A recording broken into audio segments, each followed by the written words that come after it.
Imaginez une femme, Caroline, qui a de graves problèmes. Caroline est enfermée dans une cellule sombre et froide, avec seulement une petite fenêtre par laquelle entre un filet de lumière. Elle est accusée d'avoir fait quelque chose de terrible, on dit qu'elle a enlevé et blessé une adorable petite fille appelée Laetitia. Caroline est très triste et effrayée, car c'est demain qu'elle sera punie de façon très sévère. Les gens disent qu'elle sera placée sur une chaise électrique, une machine effrayante qui envoie des décharges très fortes et qui peut même tuer une personne. L'histoire de Caroline s'est répandue dans toute la ville comme une traînée de poudre. Tout le monde en parle. Dans les rues, les gens chuchotent entre eux. Dans les écoles, les enseignants tentent d'expliquer à leurs élèves ce qui se passe. À la maison, les familles se rassemblent devant la télévision pour regarder les nouvelles. Chaque nouveau détail sur l'affaire Caroline est comme une pièce d'un puzzle que personne n'arrive à reconstituer. Les journaux et les programmes télévisés ne cessent de parler de Caroline et de Laetitia. Ils montrent des photos de Caroline avec une expression triste, et des photos de Laetitia, une petite fille au sourire doux qui a disparu. Certains sont persuadés que Caroline est coupable. Ils disent, elle doit payer pour ce qu'elle a fait. D'autres n'en sont pas si sûrs. Ils se demandent, a-t-elle vraiment fait ça? Et s'il y avait eu une erreur? Caroline, dans sa cellule, sent le poids de tous ces regards sur elle.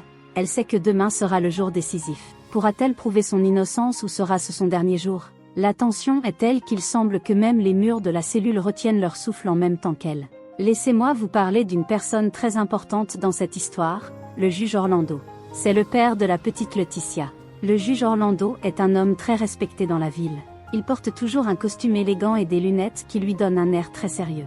Les gens lui font confiance parce qu'il a toujours fait son travail de manière juste et honnête. Mais aujourd'hui, il se trouve au milieu d'une grosse tempête. Depuis la disparition de Laetitia, la vie du juge Orlando est bouleversée. Il n'arrive pas à dormir correctement, il est toujours inquiet et son cœur est brisé parce que sa petite fille lui manque tellement. Lorsqu'il a appris que Caroline avait été arrêtée, le juge Orlando a ressenti un mélange de colère et de soulagement. De la colère parce que quelqu'un a pu faire du mal à sa fille et du soulagement parce qu'ils ont enfin pu retrouver Laetitia. Mais ce à quoi personne ne s'attendait, c'est qu'avec l'implication du juge Orlando, l'affaire deviendrait encore plus célèbre. Tout le monde voulait savoir ce qu'il avait à dire. Les caméras de télévision sont toujours braquées sur lui, attendant un mot, une expression qui traduise ses sentiments. Et lui, s'efforçant de rester calme et posé, ne laisse jamais transparaître ses émotions profondes. Les médias ont profité de cette situation.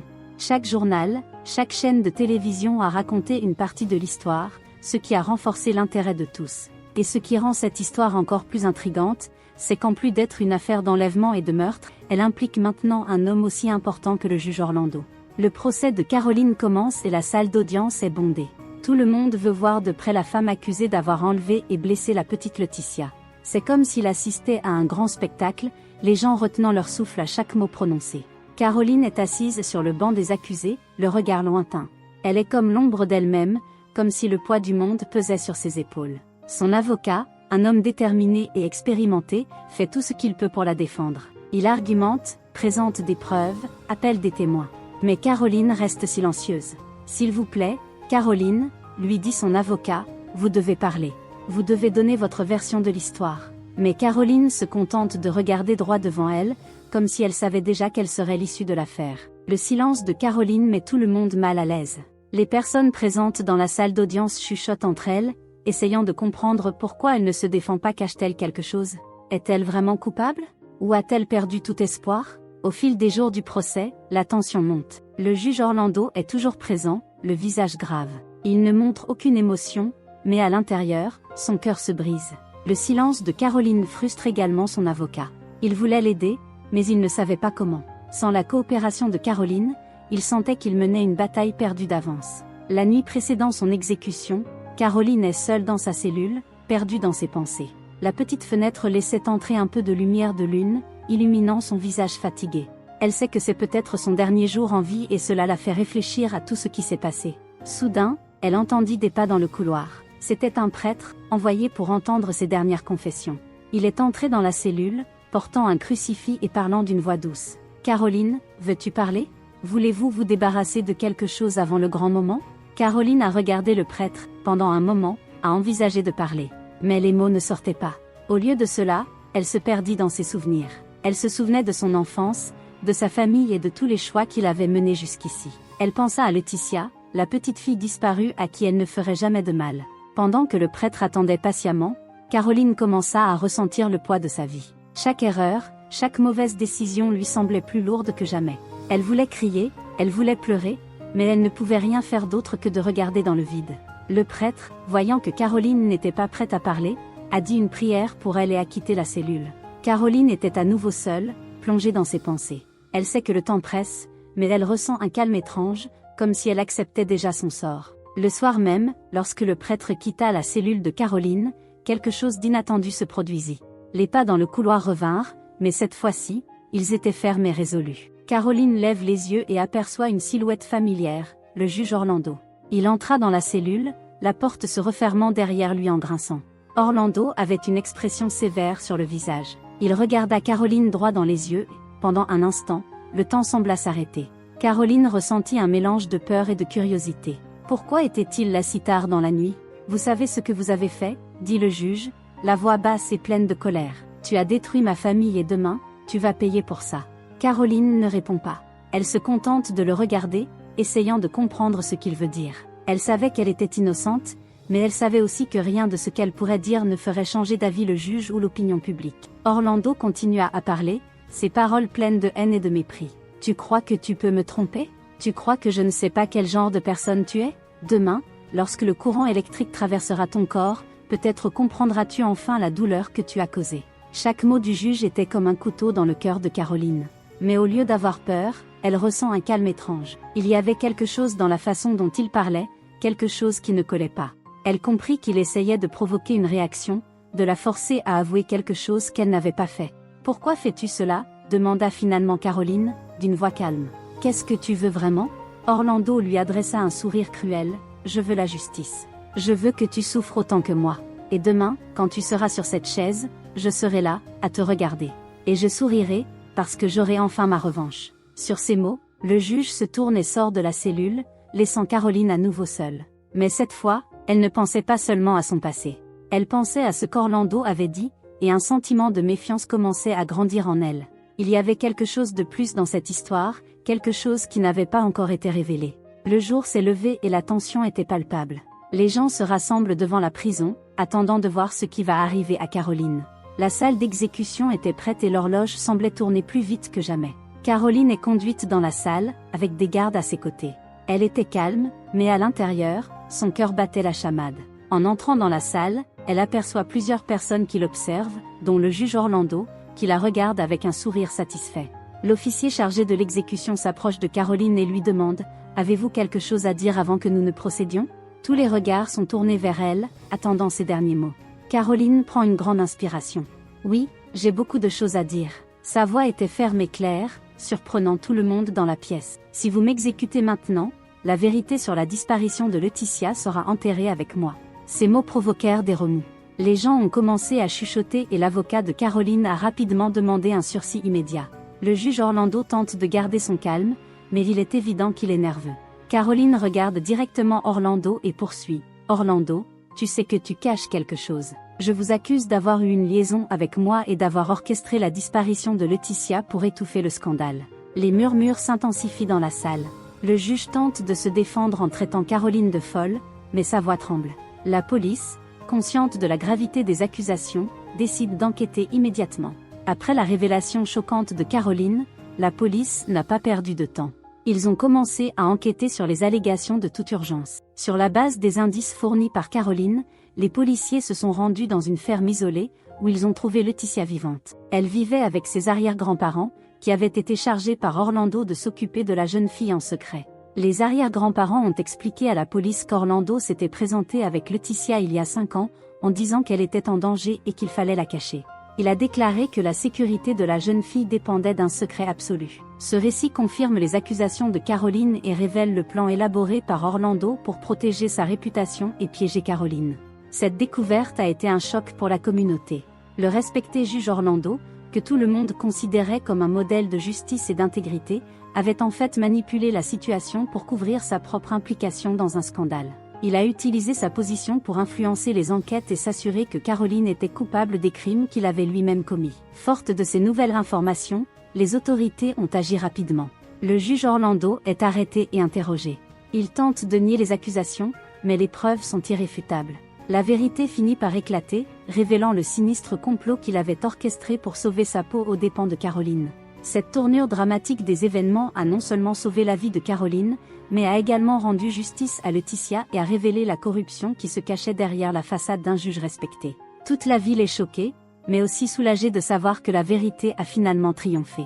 La vérité enfin révélée, l'affaire de Caroline prend une tournure dramatique. Le juge qui préside l'affaire, désormais au courant de la véritable histoire, ordonne immédiatement de surseoir à l'exécution. Caroline est retirée de la chaise électrique et ramenée dans sa cellule, mais cette fois, l'espoir renaît dans son cœur. Les médias, qui l'avaient auparavant dépeinte comme une scélérate, étaient maintenant frénétiques, rapportant chaque nouveau développement avec ferveur. Les titres changent rapidement, et Caroline passe du statut de criminelle accusée à celui de victime d'une terrible injustice. Le juge Orlando est formellement accusé d'une série de délits, dont l'enlèvement, l'obstruction à la justice et la falsification de preuves. Au cours du procès d'Orlando, les preuves contre lui ont été présentées de manière claire et convaincante. Des témoins, des documents, et surtout, le témoignage des arrière-grands-parents de Laetitia ont révélé l'ampleur du complot. Au terme d'un procès qui a tenu en haleine toute la nation, Orlando a été condamné à 30 ans de prison. Sa chute a été rapide et douloureuse, de gardien respecté de la loi, il est devenu un criminel méprisé. Pour Caroline, la justice a enfin été rendue. Elle a été officiellement innocentée. À sa sortie de prison, elle est accueillie par des applaudissements et des larmes de joie. Les personnes qui l'avaient jugée sans pitié se sont excusées, reconnaissant l'énorme injustice dont elle avait été victime.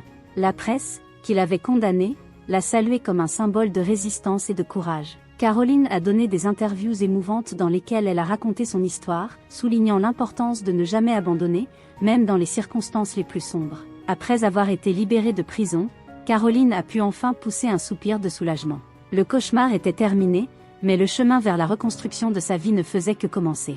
La première chose que Caroline a faite a été de retrouver Laetitia. La petite fille, qui a maintenant 8 ans, vit avec ses arrière-grands-parents dans une ferme tranquille et isolée. Les retrouvailles entre Caroline et Laetitia sont émouvantes. Laetitia, d'abord timide et confuse, commence peu à peu à reconnaître Caroline comme sa mère. Des larmes de joie et de soulagement ont coulé sur le visage de Caroline, qui a serré sa fille dans ses bras en lui promettant de ne plus jamais la quitter. Déterminée à commencer une nouvelle vie, Caroline et Laetitia, ainsi que les arrière-grands-parents de Laetitia, ont déménagé dans une maison à la campagne. La maison, entourée d'une nature luxuriante, était un havre de paix et de sérénité, loin des regards indiscrets et de la pression de la ville. Le chant des oiseaux et le parfum des fleurs leur rappellent constamment qu'ils peuvent enfin vivre en paix. Caroline a commencé à reconstruire sa vie petit à petit. Grâce à la compensation financière de l'erreur judiciaire, elle a pu s'assurer un avenir stable pour elle et sa fille. Laetitia est retournée à l'école, où elle s'est fait de nouveaux amis et a commencé à retrouver l'enfance qui lui avait été volée. Les arrière-grands-parents de Laetitia ont joué un rôle essentiel dans ce nouveau départ. Ils ont aidé à s'occuper de la jeune fille et lui ont apporté un sentiment de famille et de sécurité dont Caroline avait désespérément besoin. Ensemble, ils ont formé une unité familiale forte et aimante, surmontant le passé douloureux avec beaucoup d'unité et d'affection. Dans les mois qui ont suivi, Caroline et Laetitia ont construit une routine simple et heureuse. Elles passaient leur journée à explorer la nature, à planter des fleurs dans le jardin et à lire des histoires avant de se coucher. Chaque jour était une nouvelle occasion de créer des souvenirs heureux et de guérir les blessures du passé. L'histoire de Caroline et Laetitia est devenue un symbole d'espoir et de rédemption. Elles ont montré au monde que, même dans les circonstances les plus difficiles, il est possible de trouver la force, le courage et l'amour nécessaires pour aller de l'avant. Caroline a ensuite donné des conférences, racontant son histoire pour inspirer les autres à ne jamais abandonner. Au fil du temps, la vie de Caroline et Laetitia a commencé à s'épanouir dans leur nouvelle maison à la campagne. La tranquillité de l'environnement les a toutes deux aidées à guérir les blessures émotionnelles laissées par le passé. Laetitia, devenue une petite fille énergique et curieuse, adore explorer les champs et jouer avec les animaux. Caroline, quant à elle, a trouvé une nouvelle passion dans le jardinage et la création d'une maison confortable pour sa famille. Les arrière-grands-parents de Laetitia se sont également parfaitement intégrés à la nouvelle routine. Ils ont été une source constante de sagesse et d'affection, et Laetitia s'est profondément attachée à eux. Ensemble, ils ont formé une famille soudée et aimante, surmontant toutes les difficultés auxquelles ils ont été confrontés. Caroline, déterminée à faire la différence, a commencé à utiliser son histoire pour aider les autres. Elle est devenue une avocate des droits des personnes lésées et a commencé à travailler avec des organisations luttant contre les erreurs judiciaires. Ses conférences et ses interviews ont inspiré de nombreuses personnes, montrant que la vérité et la justice peuvent prévaloir, même dans les situations les plus difficiles. Laetitia, quant à elle, a grandi en sachant que sa mère était une véritable héroïne. Elle se distinguait à l'école, non seulement par son intelligence, mais aussi par son courage et sa résistance. Laetitia savait que, malgré tout ce qu'elles avaient traversé, l'amour de sa mère et le soutien de sa famille étaient le fondement de leur force. La communauté autour de la nouvelle maison de Caroline et Laetitia a également été accueillante. Les voisins, touchés par leur histoire, leur ont offert soutien et amitié. La petite communauté rurale est devenue un lieu d'appartenance et de sécurité pour Caroline et Laetitia. Au fil du temps, la famille a commencé à participer aux activités de la communauté, à se faire de nouveaux amis et à s'intégrer à la vie locale. Caroline a organisé des événements caritatifs et s'est impliquée dans des projets communautaires, en essayant toujours de rendre le soutien qu'elle recevait. Enfin, par une journée ensoleillée, Caroline et Laetitia se sont assises sous le porche de leur maison, regardant ensemble le coucher du soleil. Caroline, tenant la main de sa fille, éprouve un profond sentiment de gratitude. Elles avaient traversé l'enfer, mais étaient sorties de l'autre côté plus fortes et plus unies que jamais. Nous sommes ensemble, maman, et rien ne peut nous séparer, dit Laetitia avec un sourire radieux. C'est vrai, ma chérie, répond Caroline en la serrant fort dans ses bras. Nous sommes une famille et nous trouverons toujours la force dans notre amour. C'est ainsi que, sous un ciel peint en orange et rose, Caroline et Laetitia ont entamé un nouveau chapitre de leur vie. Un chapitre plein d'espoir, d'amour et de certitude que, quels que soient les défis auxquels elles sont confrontées, elles seront toujours ensemble, affrontant l'avenir avec courage et joie.